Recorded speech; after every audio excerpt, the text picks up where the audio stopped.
Prologue. The rain hammered down in relentless sheets, each drop hitting the ground with the fury of something wild and unforgiving. Claire Novak stood motionless on the sodden lawn of a small suburban house, her coat soaked through, but she didn't care.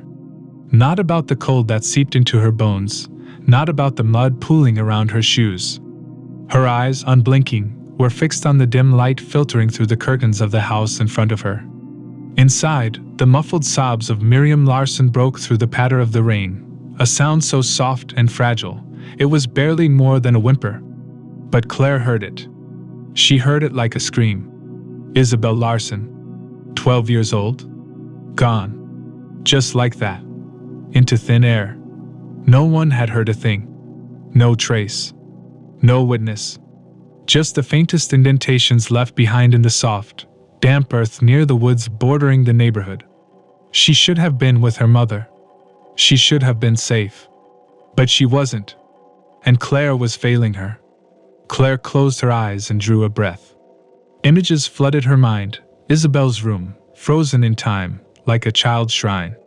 The unmade bed, the scattered books, the pile of schoolwork that would never be handed in.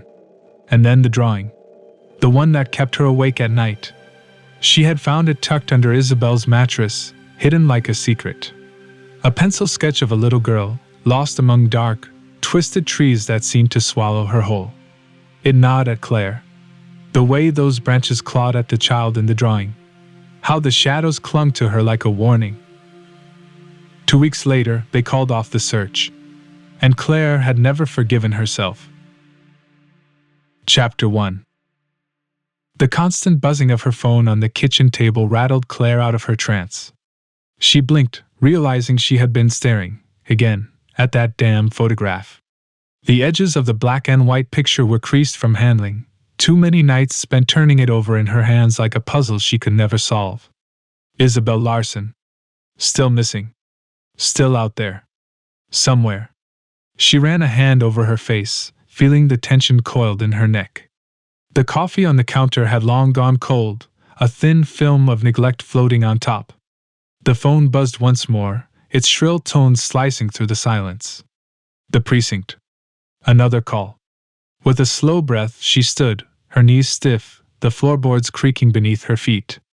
The message on her screen was brief. Routine vandalism.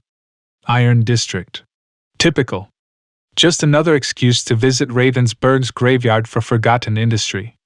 Her eyes flickered to the corner of the room, where a framed photograph of her daughter sat, dust gathering along its edges.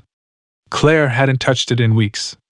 She reached out, her fingers hovering near the frame, but she couldn't bring herself to pick it up. Not now. Across town, Ethan Carter tossed a few crumpled bills onto the cafe table, his half-empty coffee cup long abandoned. The dull weight in his chest felt heavier this morning, pressing down as if someone had tightened a vice around his ribs. The cafe was empty, just how he liked it after nights like these. Decompress. Breathe. Forget. His visit with his father last night had left him rattled, more than he cared to admit. The old man's confusion, the way his eyes had glazed over, disconnected from reality, it gnawed at Ethan. The nurse had tried to brush it off, chalking it up to a bad day. But Ethan knew better. He could see it in the man's face, the slow, inevitable decline. His phone buzzed in his pocket, and he glanced down at the screen. Claire. Iron District. Another vandalism call. Bored kids, most likely. The Iron District was a wasteland, nothing more than a skeleton of Ravensberg's former glory. Rusted metal, crumbling buildings. There was nothing left to destroy. Not really. The Iron District was like a graveyard for the forgotten. Buildings, once alive with the pulse of industry, now stood as hollow, rusted shells. Broken windows stared out like the empty eye sockets of skulls, and the scent of decay clung to the air, heavy and unshakable. Claire pulled her car to a stop outside the old factory gates, gravel crunching under her tires. She stepped out, the cold biting through her coat, and stared at the twisted metal structures looming overhead. This place, this dead corner of the city, always had a way of getting under her skin. Ahead, Ethan stood by his car, hands buried deep in his pockets. His gaze was distant, lost in thought, but he snapped to attention when she approached, offering a nod. No words. They didn't need them. Not here. Together, they moved toward the factory entrance, their flashlights cutting through the murky dimness. The air was damp, thick with the scent of rust and something else, something that crawled beneath the surface, waiting. This place isn't going to hold much longer. Ethan glanced back, his face shadowed in the dim light. Just a quick look. If we don't find anything, we're out. They pressed forward, their footsteps loud against the hollow silence. But then there, a low, ominous creak from above. Claire froze, her breath catching in her throat as her eyes darted upward. A massive section of rusted scaffolding swayed dangerously, its once sturdy bolts now nothing more than corroded metal scraps hanging by a thread. The sound stretched out, filling the void around them, a warning. Then the crack came, sharp and violent, splitting the air like a gunshot. Metal screeched as the scaffolding gave way, crashing down in a storm of debris. Instinct kicked in. Claire lunged toward Ethan, shoving him hard just as the mass of rusted metal collapsed around them. The world exploded into dust and rubble, choking the air, filling her lungs with grit. She hit the ground hard, the impact knocking the wind from her chest. For a moment, there was nothing but the ringing in her ears and the frantic thudding of her heart. "Ethan!" Panic surged as she twisted, trying to free herself, her voice hoarse from the dust. "I'm here!" His voice broke through the chaos, strained but alive. Claire coughed, the rawness in her throat stinging as she dragged in a breath. Her leg throbbed, but the pain was dulled by the adrenaline coursing through her veins. Another low rumble echoed through the factory, deeper this time, more dangerous. The collapse had shaken the building's foundation. "We have to get out," Ethan called, scrambling to his feet. "Now. This place is trying to kill us," she muttered under her breath, half to herself, as she pushed against the beam trapping her leg. The wood groaned as she forced it aside.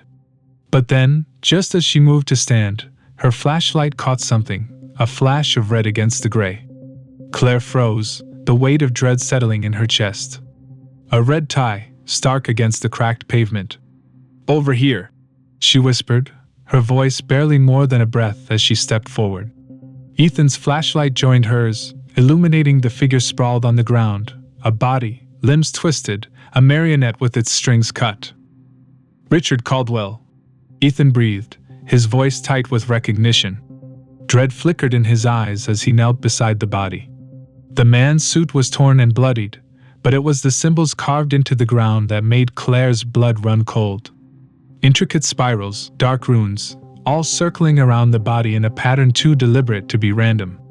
Caldwell had been a political consultant, known for manipulating the city's power structures behind the scenes. His name had been whispered in connection to backroom deals, corruption, and more recently, his rumored ties to the dark and dangerous Sanctum of Aether. In life, Caldwell had been untouchable, a man who thrived on controlling others. But in death, he was just another pawn in a far larger game. His face, contorted in terror, hinted at the darkness he had courted for far too long. The detectives exchanged a grim look. Whatever secrets Caldwell had kept, they had died with him, but his body told a story they couldn't ignore. She crouched, tracing one of the symbols with her gloved hand, her skin prickling at the touch. Cold. Colder than it should be. Ethan stood, his flashlight casting eerie shadows across the scene. Caldwell had enemies. Political ones and others. Claire shook her head, her eyes locked on the twisted symbols beneath her. "This isn't about politics." A rustle from the nearby bushes broke through the silence, sharp and sudden. Both of them turned, guns drawn, but there was nothing, just the wind, carrying with it the faintest scent of decay. Claire knelt beside Caldwell's body, her eyes scanning the intricate spirals etched into the ground. The symbols tugged at something buried deep in her mind, old cases, dark stories, fragments that whispered just beyond reach. The meaning lingered just outside her grasp, mocking her. Ethan's voice broke through the fog. "Claire, you missed this."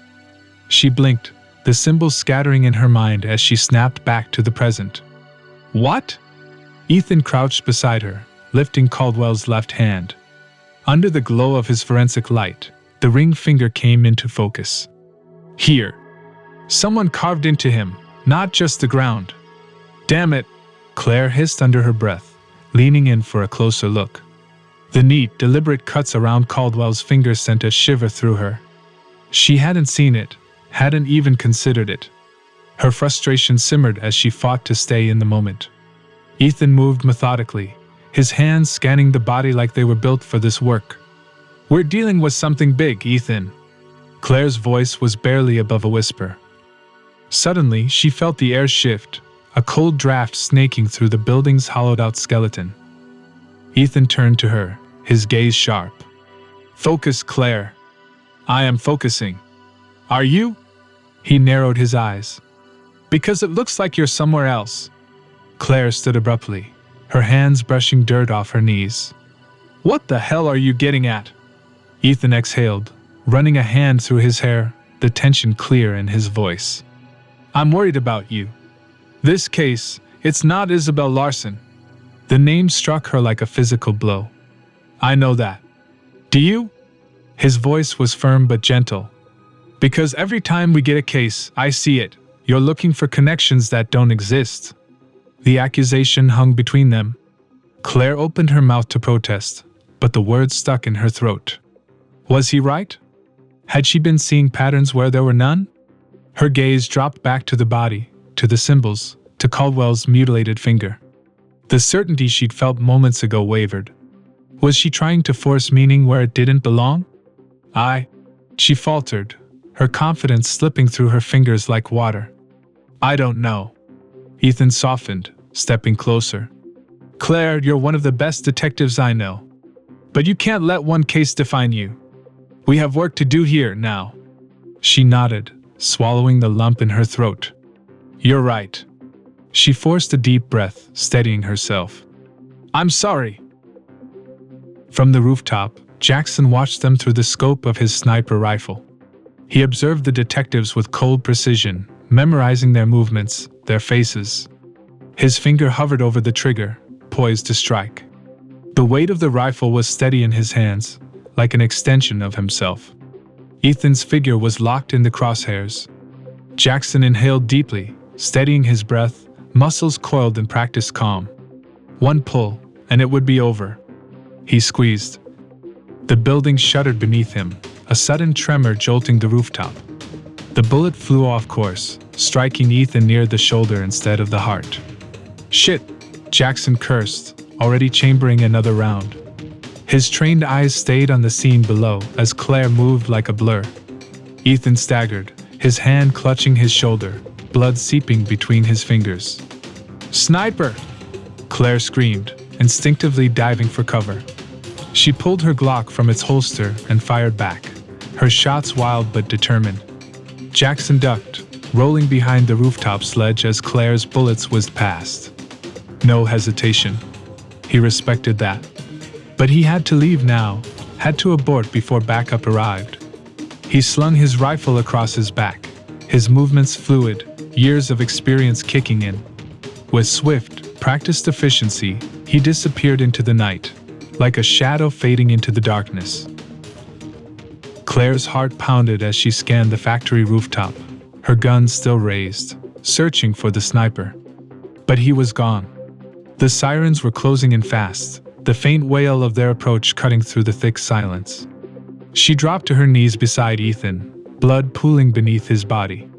Stay with me, she whispered, her voice betraying none of the panic thrumming in her chest.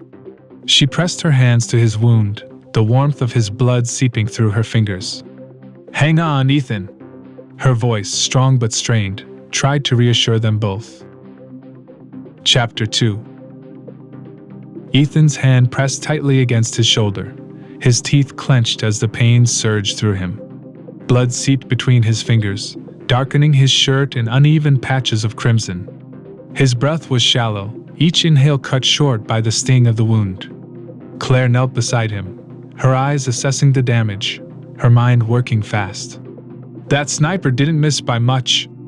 A bullet like that. She swallowed hard. It could have taken your head clean off." Ethan tried to offer a weak smile, but all he managed was a grimace. "Guess I'm still lucky." At the hospital, doctors moved with the same practiced urgency. The bullet had grazed Ethan's shoulder, but no bones were broken, just a nasty gash that needed stitching. As they worked on him, Claire stood outside, her hand pressed to her temple, trying to still the chaos running through her mind. The waiting room felt too bright, too sterile, a stark contrast to the blood-streaked factory. She wasn't used to waiting, wasn't used to sitting idle. But here, outside Ethan's hospital room, she was powerless. After what felt like hours, she was finally allowed in.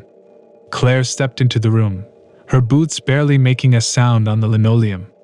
Ethan lay on the bed, his arm wrapped in heavy bandages. He looked pale, his left arm hanging limply by his side. "How are you feeling?" Claire asked, her voice softer now that the adrenaline had worn off. She sat down beside him, her eyes flicking to his bandaged shoulder. Ethan grunted. "Like I got shot." Claire smirked, but it didn't reach her eyes. "You're lucky it's not worse." "I know." He shifted slightly, flexing his fingers, wincing as he tried to move his arm. "The doc says I'll be fine, but I can't lift my arm without it feeling like someone's stabbing me." Claire stared at him, her jaw tightening. She could see it in his eyes, the frustration, the helplessness. "We'll handle this together. You'll recover, and we'll find who did this." "What about the investigation? We've seemed to have made progress." "That's why they're scared." Her voice was firmer now, like she was trying to convince herself as much as him. "The symbols, Caldwell, the sniper, it's all connected. We just need to follow the trail." Ethan nodded, his eyes closing as exhaustion washed over him. "I trust you, Claire." Chapter 3. The low hum of Ravensberg never stopped, not even in the quietest hours of the night. It was a city that thrived on darkness, a place where shadows hid more than just secrets. Claire sat in her car, the engine off, her hands gripping the steering wheel. The headlights from passing cars flickered across her face, casting long shadows that danced across her skin. She didn't move. In the stillness, she could hear it, Isabel Larson's voice, the echo of her laugh. The little girl's face still haunted her, the wide, hopeful eyes that she never found. 3 years since she disappeared, and the weight of that failure pressed on Claire's chest like a constant bruise. No matter how many cases she solved, how many criminals she put away, Isabel was the one that got away. It wasn't just about finding justice. It was about not failing, about not letting those small, fragile lives slip through her fingers. She swallowed hard, the taste of bile bitter in her throat. From the corner of her eye, Ethan walked toward the car, his figure a solid, grounded presence in the neon haze of Ravensberg's lights. He opened the door and slid into the passenger seat without a word. Claire glanced at him, his face drawn, lines etched deep from sleepless nights and the endless cases that consumed them both. He let out a low breath, staring straight ahead. "You ever feel like this job doesn't give you peace?" His voice was rough, tired. Claire said nothing, waiting. Ethan turned to her, his eyes darker than usual, the weight of too many ghosts behind them. "My dad used to say that. He said it wasn't about peace. It was about carrying the weight, knowing that you'd never save them all." Claire's grip on the steering wheel tightened. He was right. "Is that what you want? To just carry the weight?" A bitter laugh escaped her lips before she could stop it. "Want? I didn't choose this, Ethan. But someone has to. Someone has to stand in the dark and make sure it doesn't swallow everything." For a moment, silence settled between them. The sound of the city, the distant hum of life, buzzed faintly in the background, but here in the car, it was just the two of them, alone with their thoughts, alone with their regrets. "I don't know if I can keep doing it," Ethan said softly. "There are days I don't know if it's worth it." Claire stared at him for a moment, then turned back to the road ahead. The shadows felt heavier tonight, the weight of the city pressing in from all sides. But she knew there was no escape. "It's never about what we want," she whispered, more to herself than to him. It's about carrying the ones we lose. We do this job because if we don't, no one will. Chapter 4. The Caldwell mansion loomed against the dimming sky, its windows catching the last glint of daylight like cold, unblinking eyes. Pristine lawns stretched out before it, manicured to perfection, though an unsettling energy seemed to pulse from the mansion's very walls. Claire Novak stepped out of the car. Towering oak trees lined the driveway. Then he followed Claire, ignoring the pain. Twilight had settled in, the shadows around them growing long and dark.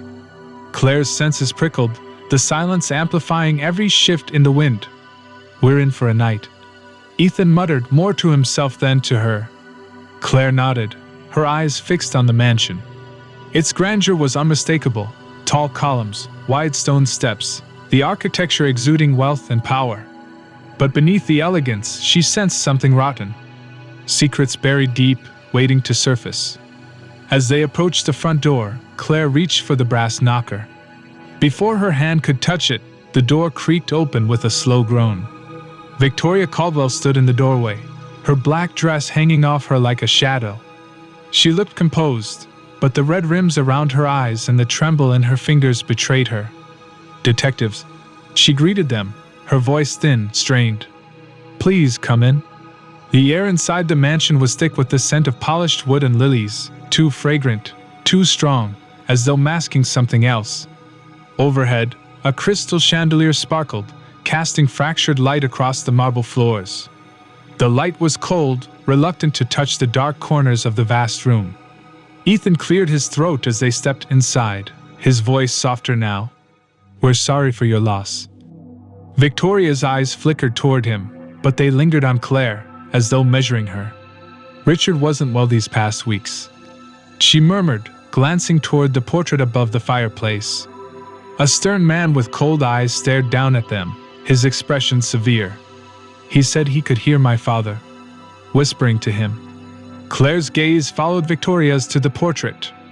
It was the kind of face that felt like it was always watching. She forced herself to turn away. "Whispering?" she asked, her tone carefully even. Victoria's hand twisted the handkerchief she was holding, her composure cracking bit by bit. "He said there were voices at night. He heard them in the shadows, speaking to him. And then, he started seeing things." Ethan shot Claire a glance, the tension in his brow deepening. "Seeing things?" Claire coaxed gently, hoping Victoria would continue. Before Victoria could respond, a soft voice broke the silence. Emily Caldwell stood in the doorway to the parlor, her small frame illuminated by the flickering chandelier. She looked pale, fragile, her dark hair hanging loose around her shoulders, her fingers twisting nervously in her dress. "It wasn't just the shadows," Emily whispered, her voice barely audible. "It was something inside him." Claire's heart skipped a beat. Claire watched her carefully, noting the way the girl's eyes darted to the corners of the room, as if expecting something, or someone, to emerge from them. Emily knew more than she was saying. Emily's eyes flicked nervously toward her mother, then back to Claire. "He wasn't the same after those men came," she whispered. "The men in dark suits. They met with him late at night, and they talked about rituals." Ethan stiffened beside her. The word rituals sent a chill down Claire's spine. "Do you remember any names? Anything specific about them?" she asked, keeping her tone steady, but a sense of urgency crept into her voice. Before Emily could answer, Victoria stepped forward, her control snapping. "That's enough, Emily," she said sharply. Fear, raw and unmasked, colored her voice. "There's no need to bring that up now." But the moment had already passed. Claire and Ethan had heard enough to know there was something far more sinister at play. "We need to see Richard's study," Claire said, her voice more confident than she felt. "There may be something there that can help us understand what he was going through." Victoria hesitated, her face pale, but finally she nodded. "This way," she said, leading them down a dimly lit corridor. The study was as grand as the rest of the house, rich mahogany furniture, towering shelves lined with books, a large desk that dominated the room. The detective stepped into Richard Caldwell's study. Ethan's gaze traveled the room, his eyes catching on a dark shape near the fireplace. "You seeing this?" Claire's attention snapped to the object, her stomach twisting at the sight. It was a heavy iron cauldron, squat and ancient, dominating the room from its spot on the floor. Even in the low light, she could make out intricate carvings on its surface. Twisted figures, human and animal, writhing and merging into one another in a ghastly swirl. She felt an uneasy pull, like the cauldron held a gravity of its own, drawing their eyes, forcing them to take in every etched line, every unnatural shape. "Looks like it's been used recently," Claire murmured, noticing the thick, oily soot layered over its rusted iron surface, the faint sheen catching the light.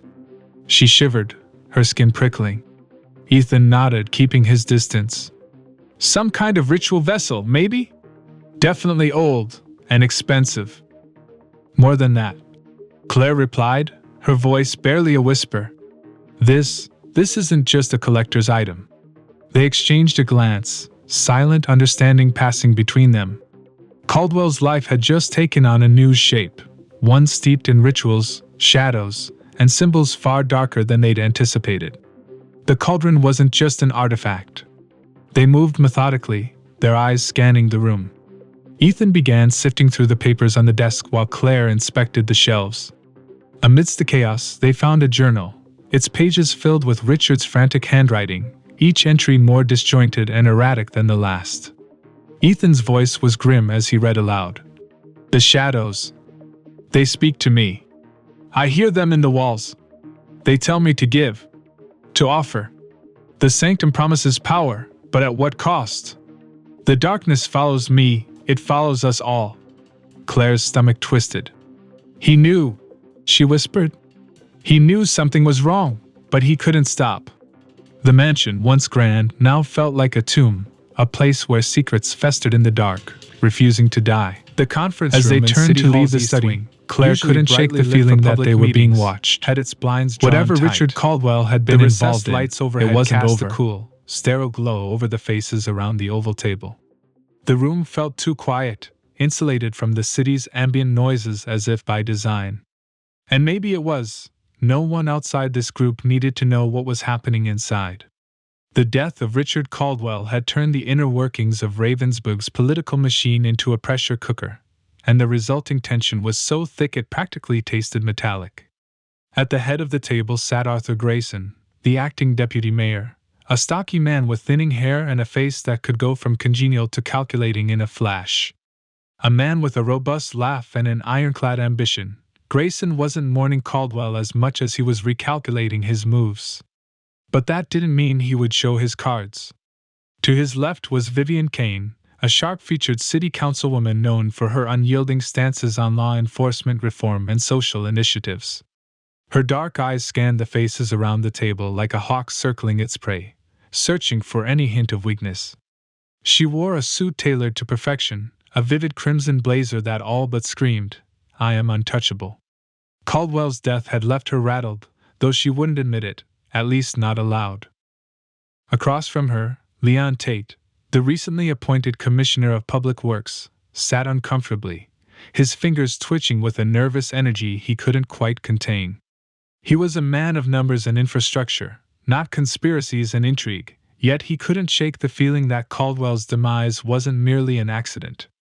Caldwell's secrets ran deep, and Tate had been close enough to him to sense the shadows without fully understanding them. Caldwell had alluded to things, a network, he'd called it, that went beyond their official roles. Now, with his death, Tate feared that network had turned its sights on him. Grayson cleared his throat, breaking the silence. "Let's get to the point," he said, his tone flat and clipped.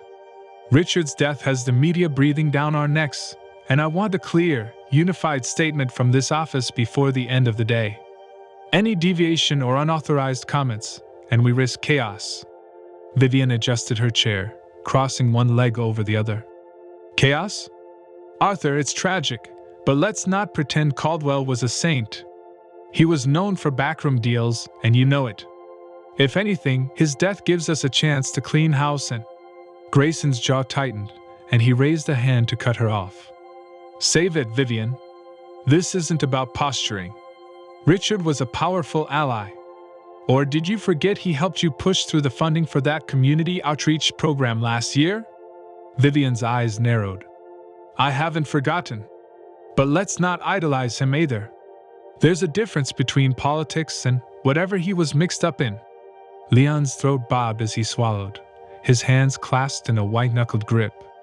Should we be worried? He asked, his voice barely above a whisper. The others looked at him, and he shrank under their stares. I mean, he had connections, right? Connections he didn't always share with us. Vivian tilted her head, studying him with an intensity that made his skin prickle. Leon, you sound like you know something, she said, her tone measured, almost predatory. Leon's face reddened, and he glanced down at his hands. No, nothing specific. I just heard things, you know. Caldwell had his own way of handling things, personal favors, little arrangements. There were whispers about him, dealing with people outside the usual circles. People who aren't exactly above board. Grayson's brow creased, and he leaned forward, his gaze hardening. Who? He demanded. Names, Leon? Who are we talking about? Leon shifted uncomfortably. I don't know. He never told me directly. Just hints. He mentioned a group once, a sort of old society, or something like that. His voice trailed off as he glanced nervously around the table. The last thing he wanted was to implicate himself in whatever Caldwell had left behind. Vivian rolled her eyes. So we're supposed to panic because Caldwell mentioned some shadowy society. She sneered. Let's be realistic. Caldwell was a paranoid old man with a penchant for drama. Half his connections were probably figments of his imagination. Grayson watched her closely, his eyes narrowing. And yet you seem rather confident, he said slowly, his words loaded with suspicion. Almost as if you know for a fact he had no connections to worry about. Vivian's smile was thin, but her eyes were steely. What I know, Arthur, is that Caldwell's dead. And we have to decide how we're moving forward. Grayson's gaze flickered over to Leon, and for the first time, a sliver of real concern crept into his expression. I'm starting to think you're not telling us everything, Leon. Leon's mouth opened and closed like a fish gasping for air. I'm not hiding anything. But I mean, Caldwell's death wasn't normal, was it? Those symbols? That wasn't just a random murder. Someone wanted to send a message. Vivian's composure cracked, just for an instant, as her gaze darted toward the door. It was as if she were checking to make sure they were truly alone. Her fingers drummed against the table, betraying her own unease. Look, she said, her voice low, almost a hiss. If there's something we're not being told, something dangerous, I say we keep our heads down. We stay out of sight. Let the detectives deal with the fallout. If we make any move, if we start digging, we're painting targets on our backs. Grayson's eyes lit with something between intrigue and amusement. Fear doesn't suit you, Vivian. Fear? She snorted, though her hand trembled slightly as she smoothed her skirt. I'm being realistic. Caldwell may have played with fire, but I have no intention of burning. Leon sat back, his face pale and damp with sweat. Then, we just ignore it? Pretend nothing's wrong? Do you have a better suggestion? Vivian shot back. Grayson's lips pressed into a thin line. What we're not going to do, he said firmly, is panic. We don't know enough yet. But if Caldwell's death was a message, we have to consider what it means. And who it was meant for. Vivian's gaze flicked toward Leon, and a faint smile curled at the corner of her mouth. Maybe it was meant for those of us who knew a little too much. She murmured. Leon's face strained of color, and he stammered. What are you implying? Vivian leaned back in her chair, shrugging. Nothing at all, Commissioner Tate. Nothing at all. The silence stretched, heavy and loaded. Each of them could feel it. The creeping suspicion, the sense that Caldwell's death had merely scratched the surface of something larger and more insidious. Grayson's fingers drummed against the table as he watched Vivian, his mind racing, piecing together fragments of half-forgotten conversations and veiled warnings. As the meeting adjourned, they left in silence, each carrying with them the weight of their own fears. Vivian's heels clicked sharply against the tiled floor, her back ramrod straight, but her hands were clenched, her knuckles white. Leon trailed behind, his eyes darting down the hall as though he expected shadows to leap out at him. Grayson lingered, watching them go, his face unreadable. He knew that whatever came next, whatever revelations lay buried in Caldwell's secrets, he would be ready. And if that meant getting his hands a little dirty, so be it.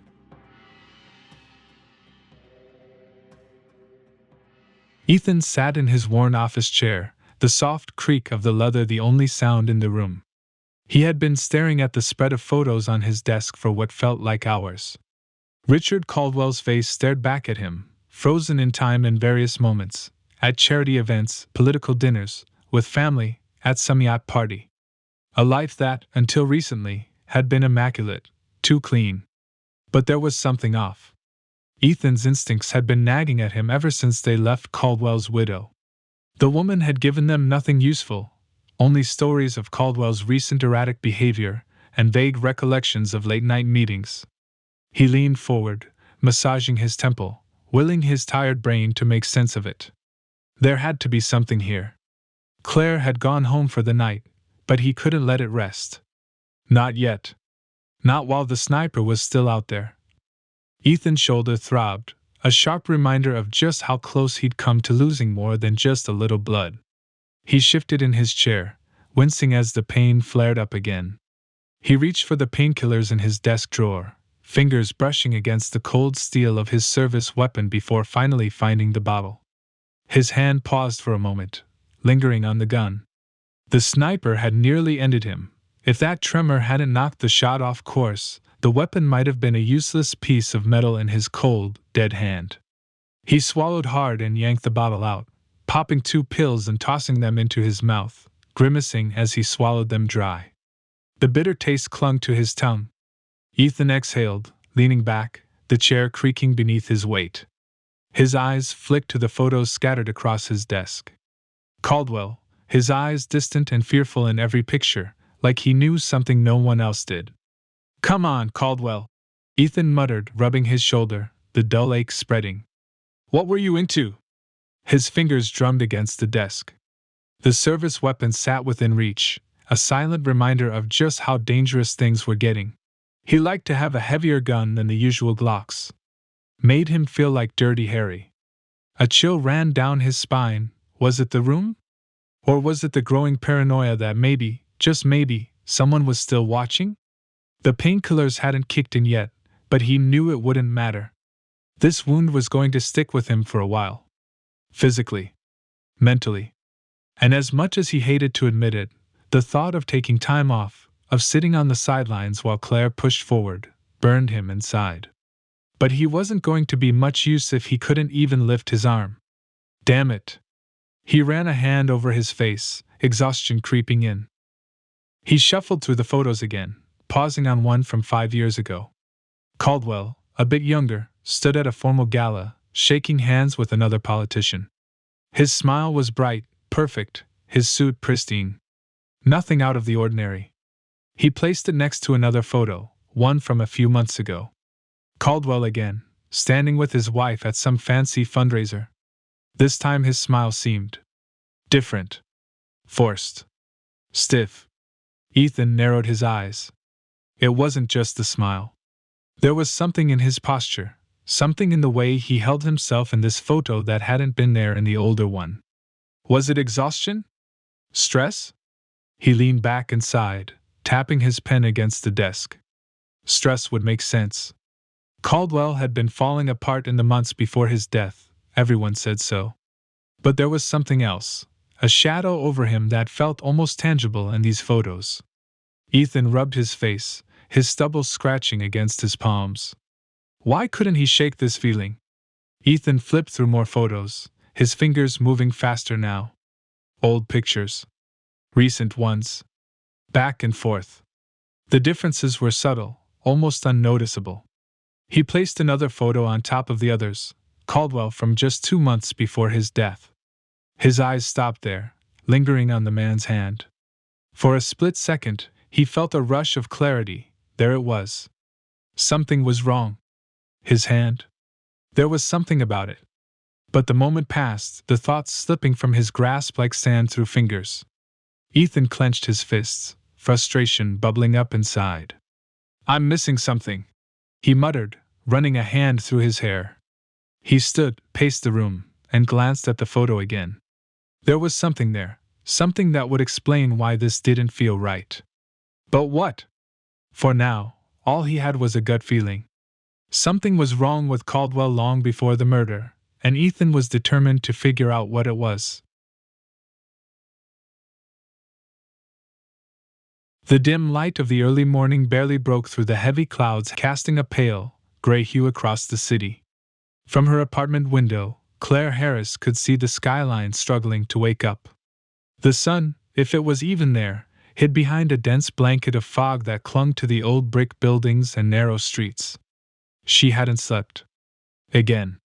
The night had bled into dawn, and Claire still sat on the couch, the cushions sunken and worn from too many nights of use. Her bed, untouched for weeks, stood as a silent testament to the life she was supposed to be living, one with rest, with balance. But there was no balance here. Her phone buzzed on the table, and she blinked, dragged from the haze of the case back to the present. Ethan's message. "Meet me at the precinct. Got something." Her heart gave a reluctant flutter of anticipation. Maybe, just maybe, it was a break. The walk to the precinct was short but felt longer than it should have, the air thick and damp from the fog that refused to lift. Ravensberg streets were quiet, though not peacefully so. The silence here was different, loaded. Inside the precinct, the buzz of conversation, ringing phones, and the shuffling of papers grounded her. It was familiar. Safe in a way. A place of answers, or at least the promise of them. Ethan was already waiting for her in the conference room, his usual confident posture a little more rigid today. The pain he was trying to hide. His eyes tracked her as she walked in, and he shot her a grin that didn't quite reach his eyes. "You look like hell." Claire shrugged, dropping her bag onto the table. "Yeah, well, hell looks a lot like my apartment these days." He slid a folder toward her. "We got access to Caldwell's phone records. Not much there, but there's one number that stood out, a burner phone. Called him 3 times in the last week. It's a dead end, though. No way to trace it." Claire flipped through the pages, eyes scanning the numbers, but she already knew what she'd find. "We also pulled footage from outside Caldwell's office the day he died." Ethan continued, pulling up the grainy footage on the precinct's monitor. "You can see him leaving the building, but then, here." He tapped the screen as the footage showed Caldwell stepping into a black sedan. Standing next to the car, a man in a dark suit, his face turned away from the camera. But on his wrist, barely visible, was a tattoo. Claire leaned in, her pulse quickening. "Pause it." Ethan did as she asked, freezing the image. The tattoo was faint, but it was there, an intricate design, some kind of symbol. Her heart pounded. A symbol. This was something. Something tangible. That tattoo. She murmured, her mind already racing. The door creaked open, and Detective Sarah Wells stepped in, holding a fresh file. "We got partial prints off the burner phone," she said, dropping the folder in front of Claire. "Not enough for an ID, but it's something." Claire opened the file, her hands trembling slightly as she scanned the report. Partial prints. Not enough. Never enough. She bit her lip, forcing herself to breathe. She was too close now to lose her nerve. This case had taken too much from her already. Her sleep, her focus, her time with her daughter. Her thoughts flashed back to that last conversation. Her daughter's voice over the video call, pixelated and cutting in and out. But the words were clear enough. "Mom, you promised you'd come this weekend. You said we'd go to the park." "I know, sweetheart." "I'm sorry," Claire had said, her voice thick with exhaustion. "It's just, I have this case. It's important." Ethan moved through the narrow streets of Ravensberg as he hunched his shoulders against the cold. His left arm hung stiff at his side, the dull throb in his shoulder a constant reminder that he wasn't at full strength. Each step sent a jolt of pain through his body, but he'd pushed through it. He had to. As he walked, the city felt darker than usual. Maybe it was just his mood, or maybe it was the case. The cold streets seemed to close in on him, the sky weighed down by gray clouds, heavy with an impending storm. That's when he saw it. A red dot hovered on his chest, a beam. His heart skipped a beat, his breath catching in his throat. The realization hit him like a freight train. A sniper. The sniper. The pain in his shoulder flared as he jerked to the side, instinctively diving behind a parked car. His back slammed against the cold metal, and he winced, clutching his shoulder. The agony made it hard to think, but there wasn't time for that now. He bolted, his legs pumping as fast as his body would allow, the pain slowing him down. His breath came out in ragged gasps, his vision blurred by the cold air stinging his eyes. The streets twisted around him as he sprinted down narrow alleyways, the sound of his boots pounding against the cobblestones blending with the adrenaline roaring in his ears. A shout rang out behind him, and bits of brick exploded against the wall to his left. Shards of stone sprayed him, cutting into his cheek, but he didn't stop. The pain in his shoulder was becoming unbearable. Each movement felt like his muscles were tearing apart, but he couldn't afford to slow down. Ducking into another alley, he stumbled, crashing into a rusted dumpster. His arm gave out, and he collapsed behind it, gasping for air. His heart thundered in his chest as he pressed his back against the dumpster, the metal cold against his body. The sniper's laser had vanished, but that didn't mean the danger was gone. "Damn it," Ethan muttered under his breath, grimacing as he gingerly touched his shoulder. Blood had soaked through his shirt again, just a small tear, but enough to remind him that the wound was still fresh, still holding him back. He peered around the edge of the dumpster, scanning the street. Nothing. He couldn't stay there forever. Gritting his teeth, Ethan forced himself to stand, moving carefully, his left arm hanging uselessly at his side. Every step felt like walking on broken glass, but he had no choice. He had to keep moving, had to get out of sight before the sniper lined up another shot. By the time Claire walked into the precinct, the air felt heavy, thicker than usual. Ethan was already there, leaning against her desk, his back to the room. He clutched a thin file in one hand, his knuckles tied against the manila folder. There was no sign of the casual, easygoing Ethan she was used to. Instead, his posture was rigid, his face a mask of simmering intensity. She knew something was wrong the moment she saw him. "What's going on?" she asked, dropping her bag onto the desk. The sound was louder than she expected, cutting through the quiet like a gunshot. Ethan straightened, the movement stiff, like he had to force himself to pull away from the desk. His eyes were sharp, but they darted around the room, as if checking for something, someone, that might be watching. "We might be marked." Claire's pulse quickened. "Marked?" She took a step closer, her brow furrowed. "Marked? What are you talking about?" "I ran into someone earlier," Ethan said, voice tight, his words clipped like he was trying to keep them under control. "A sniper?" Claire's heart skipped a beat. "The sniper?" Her eyes immediately flicked over Ethan, searching for any signs of injury. "Are you okay?" "Yeah," he muttered, but the tension in his voice made it clear he wasn't brushing it off. "I'm fine. Got away before they could do real damage, but..." His eyes scanned the room again, and Claire saw the weight of it in his expression. "It wasn't random, Claire. It was deliberate." "Why would they target you?" she asked, forcing her voice to stay calm. Ethan's jaw tightened, frustration etched into every line of his face. "I don't know. Maybe because we're getting too close. Or maybe it's a warning." His eyes darkened. "Either way, it feels like someone's got their sights set on us." Claire felt the knot in her chest tighten.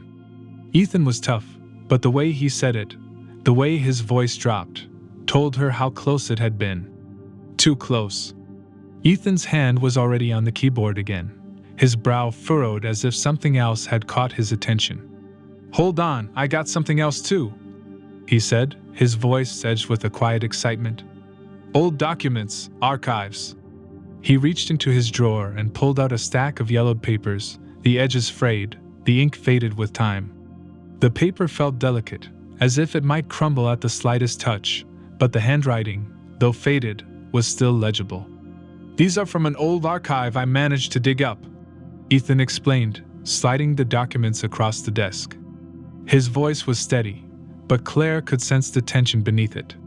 There was something important here. "They detail members of the Sanctum of Aether from decades ago." Claire's fingers traced the brittle paper, her eyes narrowing as she scanned the list of names, some faded beyond recognition, others still starkly clear. "These are all from the past?" Ethan nodded, tapping one of the names with his finger. "Yeah, but here's the thing, some of these people have living relatives." Her finger hovered over one name in particular, her pulse quickening. Harold Templeton. The name triggered something in her mind, a memory that felt just out of reach. Templeton. I've heard that name before. Ethan's eyes lit up with recognition. Harold Templeton was a big name back then, known figure in the local business community. His grandson, Robert Templeton, still runs a firm downtown. Claire's lips pressed into a thin line, the pieces starting to click together in her mind. We need to talk to him. If his grandfather was involved, there could be records, something that ties him to what's happening now. Ethan nodded, already gathering the documents and slipping them into a folder. I've already called ahead. Robert's expecting us. Chapter 8. As they left the precinct, the air outside hit them like a cold slap to the face. Claire walked with purpose, but there was something gnawing at the back of her mind, a sense of unease she couldn't quite shake. The Sanctum of Aether was more than just a cult. It felt like a shadow that had been lurking in Ravensberg for far longer than anyone realized. Robert Templeton's office was located in one of those grand old buildings that seemed to embody everything Ravensberg had been built on: money, power, and secrets. The exterior was all stone and glass, the kind of architecture that demanded respect, but inside, everything felt cold, detached. The receptionist, a woman with perfectly coiffed hair and a polished smile, greeted them with the kind of politeness that felt rehearsed, directing them to Templeton's office without asking too many questions. Inside, Robert Templeton stood as they entered, a tall man in his mid-40s, dressed in a tailored suit that hugged his form with precision. His hair was slicked back, his face clean-shaven, but there was something about his eyes, sharp, calculating, like he was already sizing them up. Claire's gaze was immediately drawn to the wall behind him, where a massive, circular plaque of polished obsidian hung, the obsidian sigil. It loomed like a shadow in the room, reflecting soft glints of light from an unseen source. Carved into its glossy surface were intricate symbols, runes and twisted shapes that seemed almost alive, swirling into the center where they formed the unmistakable sigil of the sanctum. It wasn't just art, it was a declaration, a dark emblem of loyalty displayed boldly in Templeton's personal sanctum. Ethan took a half-step closer, his eyes narrowing as he studied the piece. "That's not something you see every day," he murmured, his tone both wary and curious. Templeton's gaze followed theirs, a faint smile pulling at the corner of his mouth. "Beautiful, isn't it? Obsidian carved by master hands. The piece was a gift from friends who appreciate fine work." "Friends with interesting taste," Claire replied, her eyes still locked on the sigil. She could feel its weight in the room, a strange, almost tangible aura emanating from the glossy black surface, as if it absorbed more than just light. Templeton leaned back, his smile never reaching his eyes. "Art has a way of conveying truths, detective. Sometimes it even outlasts the ones who try to understand it." Claire shot him a sharp look, noting the satisfaction in his expression. She had a feeling that the obsidian sigil held truths she wasn't meant to see, and that Templeton was all too aware of it. "Detectives," he greeted, extending his hand first to Claire, then to Ethan. His grip was firm, but not overly so, like he'd perfected the art of business handshakes. "Please have a seat." The leather chairs creaked slightly as they settled into them, and Claire couldn't help but notice the way the room seemed to swallow sound. The thick carpets, the heavy curtains, everything designed to muffle the outside world. "Thank you for meeting with us on such short notice," Claire began, her tone formal but not unfriendly. She wanted to get a read on this guy before they got into the heavy stuff. "We're investigating some connections between your grandfather and a group called the Sanctum of Aether." At the mention of the cult, Robert's expression didn't change, but his eyes flickered, just for a second. Claire caught it, and she knew Ethan had seen it too. "My grandfather was involved in many organizations during his lifetime," Robert said carefully, his voice calm, controlled. "The Sanctum of Aether. I've heard of it in passing, but I never knew much about it." Ethan leaned forward slightly, his eyes fixed on Robert. "Do you have any old family documents or records that might shed some light on his involvement?" For a moment, Robert didn't respond. He leaned back in his chair, fingers steepled beneath his chin, his gaze drifting toward the window as if he were considering something far away. The silence stretched, thick and uncomfortable. Finally, he spoke. "There might be some old ledgers or journals stored at my family's estate. I'm not sure how much they tell you, but if you think it could help, I'll have my assistant gather them." Claire nodded, the tension easing just slightly. "That could be incredibly helpful," she said, her voice measured. "Anything that can give us more context about the Sanctum's activities." Robert's eyes flickered again, and for the briefest moment, Claire wondered if he knew more than he was letting on. But if he did, he wasn't going to give it up easily. He was a businessman. He knew how to play the long game. As they left Templeton's office, the cold air hit them again, sharper now, like the city itself was trying to warn them off. "Do you think he's hiding something?" Ethan asked, his breath coming out in small clouds as they walked. Claire's eyes flicked to the side, catching a glimpse of Ravensberg's skyline, the old buildings standing like silent sentinels. "I don't know," she admitted.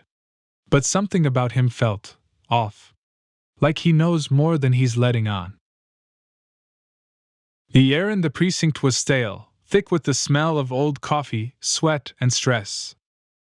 The hum of the fluorescent lights above was constant, a low buzzing noise that seemed to vibrate through the walls, blending with the sounds of phones ringing and voices murmuring in the background. But in their small, cramped office, Claire and Ethan were oblivious to all of it.